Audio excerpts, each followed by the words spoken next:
पीछे जिस तरीके से अमन जी सीट शेयरिंग को लेकर अखिलेश यादव और कांग्रेस पार्टी के बीच जो पेच फंसता हुआ नजर आ रहा था, कहीं ना कहीं दोनों के बीच सहमति बनती नजर आ रही है। 17 से 18 सीटें अखिलेश यादव कांग्रेस पार्टी को देने के लिए सहमत नजर आ रहे हैं। क्या मत रखते हैं?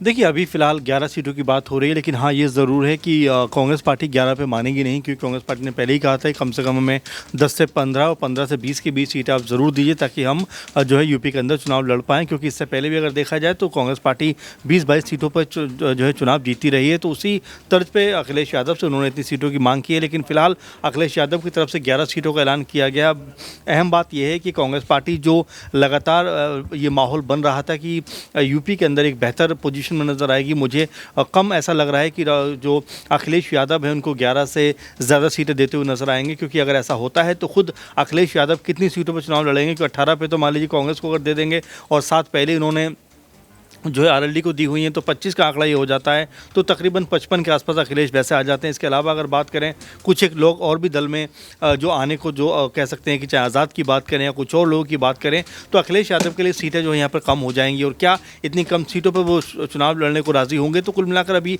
स्थिति स्पष्ट नहीं है। कांग्रेस पार्टी की तरफ से भी अभी पूरी तरीके से तस्वीर साफ नहीं है। लेकिन हाँ, ये ज़रूर है कि जितनी और राज्यों की बात करें जो जहाँ पर कांग्रेस पार्टी के साथ में तालमेल बिल्कुल ख़त्म हो रहा है, वहाँ पर अखिलेश यादव ने कहीं ना कहीं इस जो गठबंधन की कह सकते हैं कि जो ज़रूरी चीज़ें होती है उसको ज़िंदा रखा है, कायम रखा है। और इसको लेकर कांग्रेस पार्टी अब आने वाले दिनों में क्या फैसला करती है वो देखना बेहद दिलचस्प होने वाला है। क्योंकि बंगाल में तो पहले ही उनका पत्ता साफ हो चुका है, पंजाब में आम आदमी पार्टी ने उनको मना कर दिया है, बिहार में आप देख रहे हैं क्या कुछ चल रहा है। तो ऐसे में अहम उम्मीद जो थी वो यूपी से थी। अब यूपी में 11 सीटों को लेकर क्या कांग्रेस पार्टी मान जाएगी या अखिलेश यादव कुछ बीच का रास्ता निकालते हुए 15 सीट उनको देते हुए नजर आएंगे, तो फिलहाल अभी माहौल स्पष्ट नहीं है। लेकिन हाँ, ये ज़रूर कहा जा सकता है दिनेश की कांग्रेस पार्टी ने एक तरीके से जो कह सकते हैं कि सीटें उनको मिली हैं उसके लिए ज़रूर अब रणनीति बनाना शुरू कर दिया होगा। क्योंकि ये अहम सीटें यहाँ पर कांग्रेस पार्टी जीतती रही है चुनाव, तो ऐसे में इन सीटों के ऊपर प्रत्याशी कौन उनकी तरफ से होगा ये भी देखना बहुत ज़रूरी होने वाला है। क्योंकि कांग्रेस पार्टी का जो वर्चस्व एक समय यूपी में होता था वो तो अब है नहीं,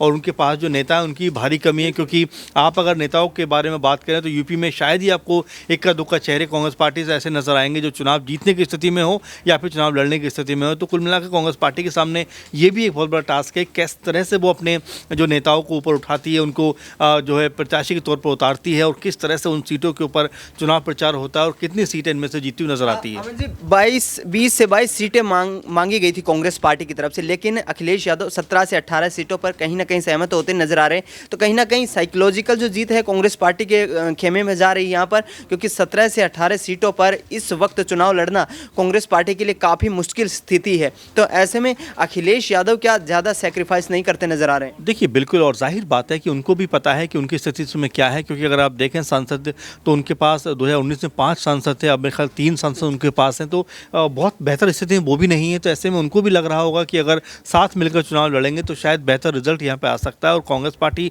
भले ही लगातार चुनाव हार रही हो, लेकिन जो वोट बैंक उसके पास है, अगर वो दोनों का आपस में मिल जाता है तो फायदा ज़रूर होगा। अब महत्वपूर्ण बात जो है वो यही है कि आखिर वो कौन से प्रत्याशी कांग्रेस पार्टी की तरफ से होंगे जो इन सीटों पर चुनाव में लड़ते हुए नजर आएंगे और बीजेपी का मुकाबला करेंगे। क्योंकि बीजेपी इस समय यूपी में बहुत मजबूत ताकतवर पार्टी है, उनके सामने किस तरह की रणनीति बनाएंगे, जो राहुल गांधी रैली चला रहे हैं, अपनी एक तरीके न्याय यात्रा कर रहे हैं, उससे कितना फायदा होता हुआ नजर आएगा, तो तमाम सारे सवाल। लेकिन फिलहाल ये जरूर कहा जा सकता है कि जो यूपी के अंदर कह सकते थे कि अखिलेश यादव को लेकर